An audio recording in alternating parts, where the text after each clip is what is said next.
قرآن مجید یہ ادب سکھاتا ہے، اذا جاءہم امر من الامن او الخوف اذاعوا به، یہ قرآن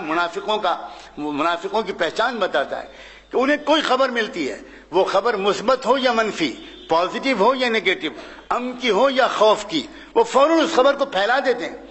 اور آج کل خبر کے پھیلانے کے جو سورسز ہیں، ایس ایم ایس کے ذریعے اور میسیجز کے ذریعے اور انٹرنیٹ کے ذریعے آپ کو ایک میسج ملتا ہے اور اس پر نیچے لکھا ہوتا ہے کہ آپ اس میسج کو ذرا فارورڈ کریں تو آپ کو ثواب ملے گا۔ آپ بالکل تحقیق کیے بغیر کہ یہ خبر صحیح ہے، یہ میسج صحیح ہے، اس کے بھیجنے والا کون ہے، آپ فوراً جنت کی نیت سے اس میسج کو فارورڈ کر دیتے ہیں اور جہنم سے قریب ہو جاتے ہیں۔ یہ نادانی ہے، یہ غلط بات ہے۔ قرآن مجید ایک ادب سکھاتا ہے، وَلَوْ رَدُّوهُ، صاف فرماتا إِلَى الرَّسُولِ وَإِلَى أُولِي الْأَمْرِ مِنْهُمْ، تمہیں کوئی میسج ملے، تمہیں کوئی پیغام ملے، قرآن کہتا ہے، یہ میں نہیں کہہ رہا ہوں، میرے استاد اور میرے پیر نہیں کہہ رہے ہیں، کوئی عالم دین نہیں کہہ رہا ہے، کسی جماعت کا امیر نہیں کہہ رہا ہے، قرآن کہہ رہا ہے کہ تم کو کوئی میسج ملے تو پہلے تم اس کو رسول کی طرف، یا اگر رسول نہیں ہے إِلَى أُولِي الْأَمْرِ، تو پھر جو قرآن و حدیث کا گہرا علم رکھتے ہیں، جو اہل حل و عقد ہیں، جو ویژنری لوگ ہیں، جو سمجھدار لوگ ہیں، ان سے پہلے مشورہ کیا کرو کہ مجھے یہ کہا جا رہا ہے، مجھے یہ کال دی جا رہی ہے، میرے پاس یہ میسج آیا ہے، میرے پاس یہ خبر آئی ہے، مجھے کیا کرنا چاہیے۔ قرآن کا حکم ہے یہ، اور قرآن مجید یہ بھی ادب سکھاتا ہے کہ مومنوں کی صفت یہ ہے کہ اذا ذکروا بآیات ربہم لم یخروا علیہا صما وعمیانا، کہ ان کو جب قرآن و حدیث کے حوالے سے کوئی بات کہہ دی جائے تو وہ اندھے بہرے ہو کر اس پر گر نہیں پڑتے۔ الٹی بات ہے،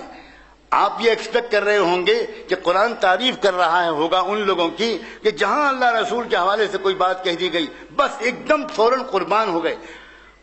قربان جائیں قرآن مجید کی متوازن تعلیم پر کہ قرآن نے یہ سکھایا کہ نہ، تم کو ہزار قرآن کے حوالے سے کوئی بات کہی جائے، لم یخروا علیہا صما وعمیانا، اندھے بہرے ہو کر اس پر گر مت پڑنا، پہلے تحقیق کرنا، پہلے معلوم کرنا کہ یہ بات صحیح ہے، واقعی قرآن میں ہم سے یہ کہا گیا ہے، موجودہ حالات میں ہمارے لیے اس قسم کا قدم اٹھانا ٹھیک ہے۔ اور آخری بات یہ کہہ کر میں بات ختم کروں گا کہ جو میں بار بار اکثر اپنے گفتگو میں کہتا ہوں لیکن افسوس لوگ سن کر چلے جاتے ہیں، ایک نوجوان بھی نہیں ملتا جو بعد میں ملاقات کر کے پوچھے۔ میں اکثر اشارہ کرتا ہوں، بھائی اس زمانے کے اندر ہمیں اس ظلم سے نکلنے کے لیے اور پوری امت کو اور انسانیت کو ظلم سے نجات دلانے کے لیے کیا کرنا چاہیے قرآن و حدیث کی روشنی میں کوئی آ کر پوچھے تو ہم بتائیں۔ اللہ کا شکر ہے یہ عاجز دن رات اپنی چھوٹی سی صلاحیت کے مطابق عملی کاموں میں لگا ہوا ہے، عملی کاموں میں لگا ہوا ہے کہ کس طرح ہم اس ظلم سے چھٹکارا پا سکتے ہیں۔ اس ظلم سے چھٹکارا کسی دوسرے ظلم کے ذریعے نہیں پا سکتے، اس ظلم سے چھٹکارا ایک بہت مثبت کوشش کے ذریعے پا سکتے ہیں، لیکن وہ ہم تقریروں میں بیان کرنے سے کوئی فائدہ نہیں۔ نماز کی ترکیب یا وضو کی ترکیب تو ہم اس کو سکھائیں گے جو نماز پڑھنے کا ارادہ کرے۔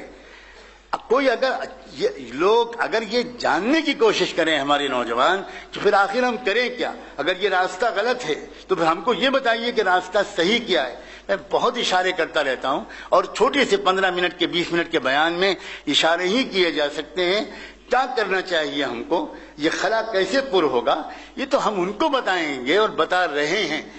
جو واقعی کام کرنا چاہتے ہوں، جو صرف جمعے کی نماز کی مجبوری کی وجہ سے مسجد میں آ جائیں اور مجبوراً بیان سن لیں، ان کے سامنے عملی بات کہنے کی کوئی معقول وجہ نظر نہیں آتی۔ دعا ہے کہ اللہ تعالی ہم کو ذرا فہم و بصیرت نصیب فرمائے۔ آپ اس پیغام کو عام کریں، پورے حلقے میں عام کریں، جہاں جہاں تک آپ لوگوں کو بتا سکیں